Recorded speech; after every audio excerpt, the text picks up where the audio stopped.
Hai, selamat pagi. Semua sihat? Okey, untuk hari ini, subjek sains tingkatan 5, kita nak belajar unit baru iaitu unit 5 tentang alam sekitar. Dalam tingkatan 5, kita akan belajar tentang pemanasan global. So, alam sekitar memainkan peranan yang sangat penting kepada kehidupan harian manusia dan hidupan lain.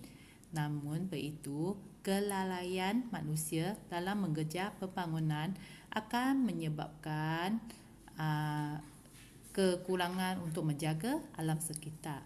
Ini akan memberi kesan yang membahayakan kesihatan manusia, akan mengancam sumber alam lain dan juga ekosistem. Serta ini akan menyebabkan peningkatan suhu dunia. So, ini kita panggil pemanasan global.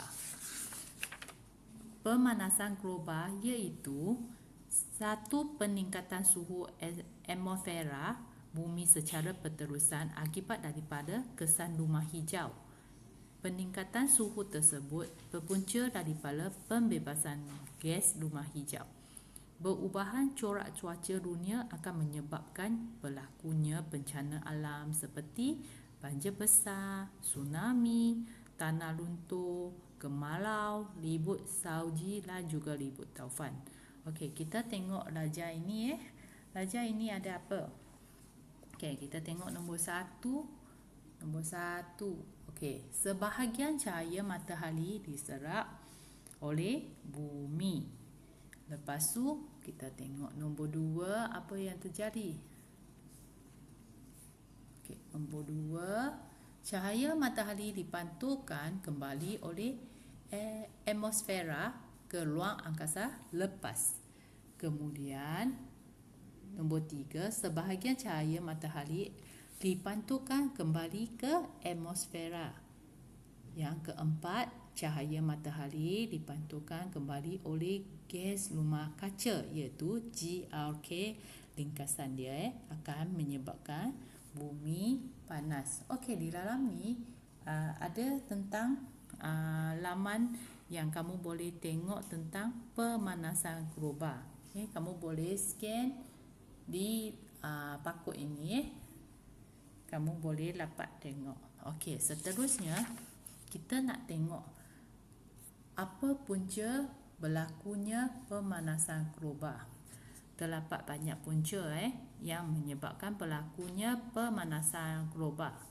Masyarakat seharusnya mengambil tahu akan punca-punca yang menyebabkan pemanasan global berlaku agar dapat mencari ikhtiar untuk menangganinya.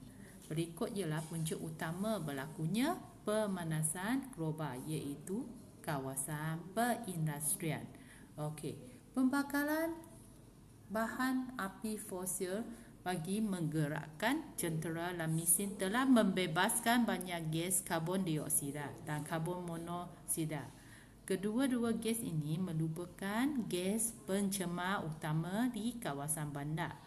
Kilang-kilang perindustrian yang melepaskan asap kotor dan tercemar terus ke udara seperti gas nitrogen oksida, sulfur dioksida dan sebagainya akan menyebabkan penipisan ozon. Semakin banyak haba yang digunakan dalam perindustrian, semakin banyak gas karbon dioksida dihasilkan.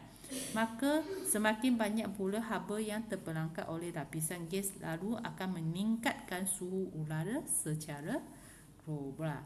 Okey, kedua kita tengok punca daripada pengangkutan. Okey, sistem pengangkutan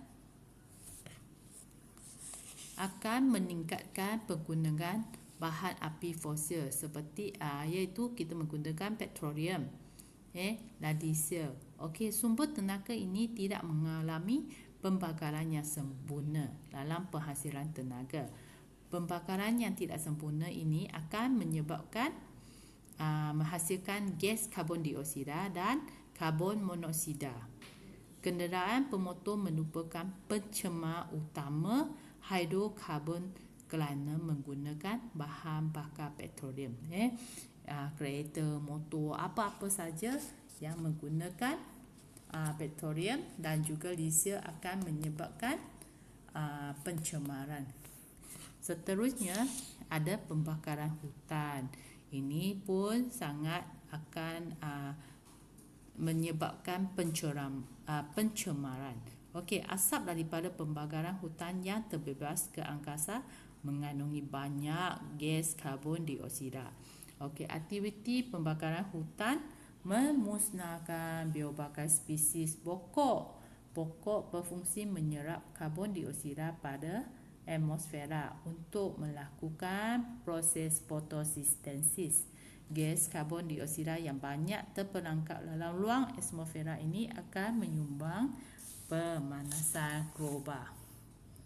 Okey.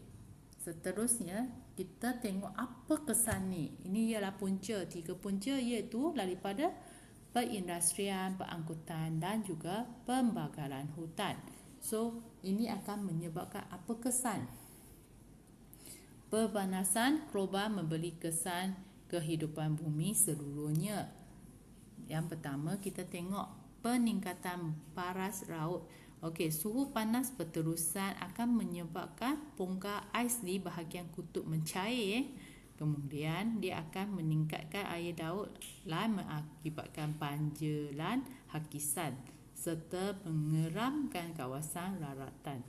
Okey, kedua, gangguan cuaca. Iklim dunia akan terganggu kerana keadaan suhu ekstrim yang gelap berlaku.